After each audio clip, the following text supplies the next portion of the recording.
Welcome back to BCN news. Sri Sathya Sai Kadiri నియోజకవర్గంలో YCP regional coordinator మంత్రి పెద్దిరెడ్డి రామచంద్రారెడ్డి విస్తృత ప్రచారం నిర్వహించారు. ఎన్పీ కుంట మండలం పెడబల్లిలో ప్రారంభమైన సమావేశంలో మంత్రి పెద్దిరెడ్డి మాట్లాడుతూ కదిరి నియోజకవర్గ ఎమ్మెల్యేగా మాక్బుల్ను, ఎంపీగా శాంతమ్మను గెలిపించాలని మంత్రి కోరారు. వచ్చే నెల 13 జరిగే ఎన్నికల్లో వైసీపీకి మద్దతుగా నిలవాలని అన్నారు. వైసీపీ ప్రభుత్వం ద్వారా మంచి జరిగి ఉంటేనే తనకు ఓటు వేయాలని సీఎం జగన్ కోరినట్లు తెలిపారు. కరోనా వచ్చినా ఎక్కడా సంక్షేమ పథకాలు ఆగలేదని అన్నారు. చంద్రబాబు తన పాలనలో రాజధాని పేరుతో ప్రజాధనాన్ని, విలువైన 5 ఏళ్ల సమయాన్ని వృధా చేశారని ఆరోపించారు. ఓటుకు కోట్లు కేసులో దొరికి చంద్రబాబు హైదరాబాద్ నుంచి పారిపోయి వచ్చారని, సూపర్ 6 పేరుతో ఇచ్చిన హామీలేవి అమలు చేయలేదని ఎద్దేవా చేశారు. సీఎం జగన్ ఇచ్చిన హామీలన్నీ అమలు చేశారని, అందుకే పేదల గుండెల్లో చిరస్థాయిగా నిలిచిపోయారని అన్నారు. మే 13వ తేదీ ఎన్నికలు జరుగుతూ ఉన్నాయి. పార్లమెంటుకు, శాసనసభకు. మరి వైఎస్ఆర్ కాంగ్రెస్ పార్టీని బలపరచాలని మనమందరూ కూడా ఇక్కడ చేరాం. మీకు తెలియందిగా జగన్మోహన్ రెడ్డి గారు ముఖ్యమంత్రి అయిన తర్వాత ఏదైతే ఎన్నికల ముందు చెప్పాడో, కేవలం 2 పేజీల మేనిఫెస్టోలో ఏవైతే చెప్పాడో అవన్నీ కూడా పూర్తిగా అమలు చేసి తిరిగి మన ముందు నన్ను ఆశీర్వదించండి, నేను మంచి చేస్తుంటే నాకు మీరంతా కూడా ప్రచారకర్తలుగా, బ్రాండ్ అంబాసిడర్స్గా మీరే నిలవాలని చెప్పి ప్రతి సమావేశంలో కూడా జగన్మోహన్ రెడ్డి గారు చెప్తా ఉన్నారు. మీకంతా కూడా తెలుసు, 2 సంవత్సరాలు కరోనాతో పోయింది. అయినా కూడా ఎన్నికల హామీలన్నీ కూడా తూచా తప్పకుండా అమలు చేసిన ఘనత మన నాయకుడు జగన్మోహన్ రెడ్డి గారిది. అమలు చేసేది కాదు, ఆ రోజు 2014 ఎన్నికల ముందు చంద్రబాబు నాయుడు 600 హామీలు ఇచ్చాడు.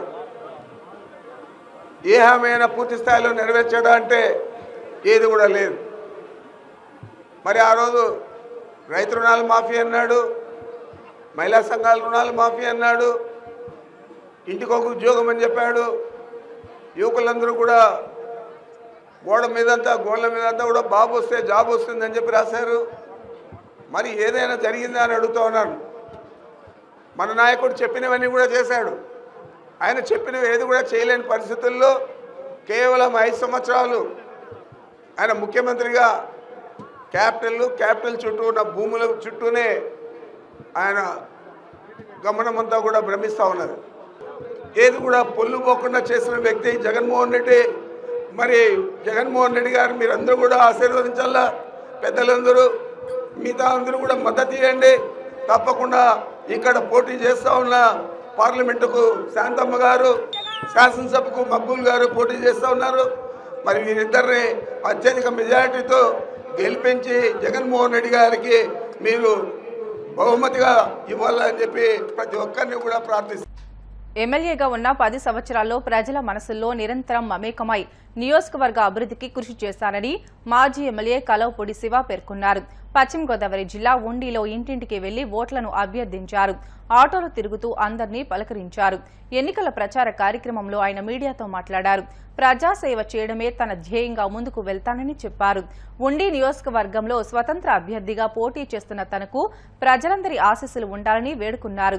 ఈ కార్యక్రమంలో ఉండి మాజీ AMC chairman Sagiraju Sambasivaraju, Kalavapudi sarpanch Gedela John, మాజీ MPTC Mopidevi Nagasrinivas, Buridi Ravibabu, Davili Srinivas, Mantena Chantiraju, medical shop Rambabu, Mahesh, పెద్ద ఎత్తున మహిళలు తదితరులు పాల్గొన్నారు. నియోజకవర్గ స్వతంత్ర ఎమ్మెల్యే అభ్యర్థిగా పోటీ చేస్తూ ఈరోజు ఉండి గ్రామంలో ఇంటింటికి ప్రచార కార్యక్రమం ఈరోజు చేయడం జరిగింది. ఇంటింటికి ప్రచార కార్యక్రమంలో గ్రామ ప్రజలందరూ కూడా అపూర్వంగా ఆదరించి స్వాగతం పలికారు. ప్రతి ఇంటా కూడా ఆదరణ లభించింది. ప్రతి ఒక్కరూ కూడా మనం చేసిన సేవలని స్మరించుకుంటూ, అదేవిధంగా మనం చేసిన అభివృద్ధిని, సంక్షేమాన్ని తలుసుకుంటూ అందరూ కూడా ఆశీస్సులు ఇచ్చే విధంగా అందరూ కూడా ముందుకు రావటం, అందరూ కూడా భుజం తట్టి మేమున్నాం నీ అంట, నువ్వు ధైర్యంగా ఉండని చెప్పి తెలియజెప్పడం ఎంతో సంతోషాన్ని కలిగించింది. ఈరోజు అపూర్వమైన స్వాగతం పలికి ఆదరించిన ఉండి నియోజకవర్గంలోని ఉండి గ్రామంలోని ప్రజలందరికీ కూడా ప్రత్యేకమైన అభినందనలు, కృతజ్ఞతలు, ధన్యవాదాలు తెలియజేస్తున్నాను. సంచలనం రేపిన 1996 శిరోమండలం కేసులో విశాఖ కోర్టు సంచలన తీర్పు వెలువరించింది. ఈ కేసులో నిందితుడిగా ఉన్న వైసీపీ ఎమ్మెల్సీ, మండపేట ఎమ్మెల్యే అభ్యర్థి తోటా త్రిమూర్తులు సహా 6 నిందితులకు న్యాయస్థానం 18 నెలల జైలు శిక్షతో పాటు 2.50 లక్షల జరిమానా విధించింది. ఈ మేరకు న్యాయమూర్తి తీర్పును వెలువడించారు. 1996 డిసెంబర్ 29న ప్రస్తుత కోనసీమ జిల్లా రామచంద్రాపురం మండలం వెంకటాయపాలెంలో ఈ ఘటన జరిగింది. 5 దళితులను హింసించి 2కి శిరోముండనం చేశారు. 28 ఏళ్ల పాటు ఈ కేసు విచారణ కొనసాగగా 148 సార్లు వాయిదా పడింది.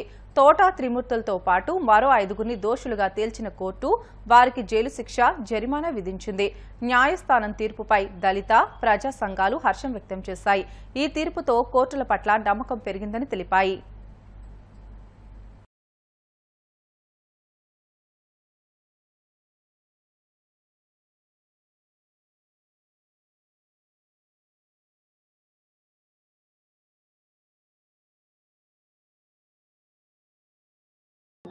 సృష్టించినటువంటి ఎస్సీ ఎస్టీ యాక్ట్ దేశంలో వచ్చిన తర్వాత 3వ ఇన్సిడెంట్. మొదటిది కారంచేడు, తర్వాతది చుండూరు జరిగిన కొద్ది కాలంలోనే వెంకటాయపాలెం శిరోమండనం కేసు 1996 డిసెంబర్ 29వ తేదీన అప్పటి ఎమ్మెల్యే, ఇప్పటి ఎమ్మెల్సీ తోటా త్రిమూర్తులు గారు వారి అన్నదమ్ములు కలిసి 5 దళిత యువకులని చేయని నేరాన్ని ఆరోపించి 2 జైల్లో పెట్టి 2 శిరోమండనం చేసి మరొకరిని తదుపరి పట్టుకుని కొట్టినటువంటి సంఘటన 28 సంవత్సరాల పాటు న్యాయ పోరాటం అనంతరం ఈరోజు Visakhapatnam SC ST special court న్యాయమూర్తి గారు లాలం శ్రీధర్ గారు తన తీర్పుని వెలువరించడం జరిగింది. ఈ కేసు 1996 డిసెంబర్ 21 నుంచి 1929 డిసెంబర్ 29 1996 వరకు సీరియల్ ప్రకారం జరిగింది. దాంట్లో మొత్తం 5 బాధితులు, దాంట్లో నేను 4వ బాధితుడిని. అయితే ఈ కేసు అప్పటి నుంచి 28 సంవత్సరాల నుంచి మా బాధనే మేము అలా పడుతూ వచ్చాం. కేసులో మా మీద అదే 1994లో ఇదే తోట త్రిమూర్తులు గారు ఇండిపెండెంట్గా గెలిచినప్పుడు ఆ ఎలక్షన్లో మేము ఏజెంట్గా పనిచేసామండి. పనిచేసిన క్రమంలో మేము రిగ్గింగ్ అడ్డుకున్నామని, ఆయనకి వ్యతిరేకంగా ఆయన రిగ్గింగ్ చేస్తుంటే వాళ్ళు క్యాస్ట్ వాళ్ళు మేము అడ్డుకున్నామనే కారణం చేత మా మీద పొలిటికల్గా గ్రడ్జ్ పెట్టుకుని 1994 డిసెంబర్ 12వ తారీఖున ఎమ్మెల్యేగా ప్రమాణ స్వీకారం చేయడం జరిగింది. అప్పుడు 1995 మార్చి 18వ తారీఖున మా మీద సిమెంట్ ఫెన్సింగ్ డెమోలిషన్ కేసు అనే ఒక అక్రమమైన కేసు మా మీద బనాయించడం జరిగింది. ఆ కేసులో మొత్తం 3 మీద పెడతాం జరిగిందండి. ఇప్పుడు ట్రాన్స్ఫూరింగ్ విస్టింగ్స్ కోటి చంద్రరాజు, దడాల వెంకటరత్నం నా మీద కూడా పెడతాం జరిగింది. పెట్టిన తర్వాత ఇంకా ఆ కేసు విషయంలో మమ్మల్ని లొంగిపోమనే వాళ్ళు మా తల్లిదండ్రుల చేత, మా పెద్దల చేత, అందరి చేత అడిగినారు. మేము చేయని తప్పు మేము లొంగవలసిన అవసరం లేదు, కేసు పెట్టుకున్నారు కాబట్టి నేను అది మీరు కంటిన్యూ చేయండి, మేము లొంగమని చెప్పామండి. ఆ కుర్రాన్ని కొట్టేసి కొట్టిన తర్వాత అక్కడ కొట్టిన క్రమంలో మా పెద్దలు వాళ్ళ తల్లిదండ్రులు కూడా వెళ్ళిన తర్వాత ఆయన కొట్టిన తర్వాత మిగతా 4 దొరికిన దాకా మేము వదలమని చెప్పి వాడిని వేరే చోట దాచారండి. దాని జరిగింది. అదే రోజు సాయంత్రం నేను మా నాన్నగారిని కళ్ళు కనిపిస్తలేదని, బ్లైండ్ అని మా నాన్నగారు కొద్దిగా బ్లైండ్గా ఉంటే ఆ పిఠాపురం క్రిస్టియన్ హాస్పిటల్కి తీసుకెళ్ళి చూపించి వచ్చానండి. నైట్ 8 గంటలకి వచ్చిన తర్వాత ఇలాగ పలానా గణపతిని కొట్టారు. ఇలా ఆక్వారంగంలో విప్లవాత్మకమైన మార్పుల కోసం వినూత్నమైన మా mobile application, electronic and electrochemical పరికరాలను ఆవిష్కరించినట్లు యుఎన్ఓ ఫీడ్స్ అధినేత తటవర్తి నవీన్ తెలిపారు. భీమవరం కే కన్వెన్షన్ హాల్లో జరిగిన కార్యక్రమంలో యుఎన్ఓ ఫీడ్స్ కంపెనీ బ్రాండ్ లోగోను ఆవిష్కరించారు. ఈ కార్యక్రమంలో ఆక్వారంగంలో ప్రముఖులు PV enterprises Venkat, doctor Irrinki Suryarao, మైక్రాల ల్యాబ్ అధినేత అమర్నేని శ్రీనివాస్, వైష్ణవి ఆక్వాటెక్ సూరత్ వ్యాపారవేత్త జిగ్నేష్, నూతన సాంకేతిక పరిజ్ఞానాన్ని ఆక్వా రంగానికి పరిచయం చేసిన ఫౌండర్స్ సలాది గోపీకృష్ణ, పప్పు శ్రీరామ్ తదితరులు పాల్గొన్నారు. ఈ పరిజ్ఞానం ద్వారా చెరువులో ఉన్న నీటి సామర్థ్యం, లవణాల సాంద్రత తదితర అంశాలను పరిశీలించవచ్చునని అన్నారు. అనంతరం పలువురు ప్రముఖులు పాల్గొని ఆక్వా రంగానికి సలహాలు, సూచనలు అందజేశారు.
అలాగే ఒక ప్రశ్న మా కంపెనీ కూడా ఇది ఎలా తెలుసుకోవాలంటే 2019లో యుఎస్లో Chicago booth school of business university of Chicago booth school of బిజినెస్లో నేను గోపిగారు క్లాస్ చేశాను.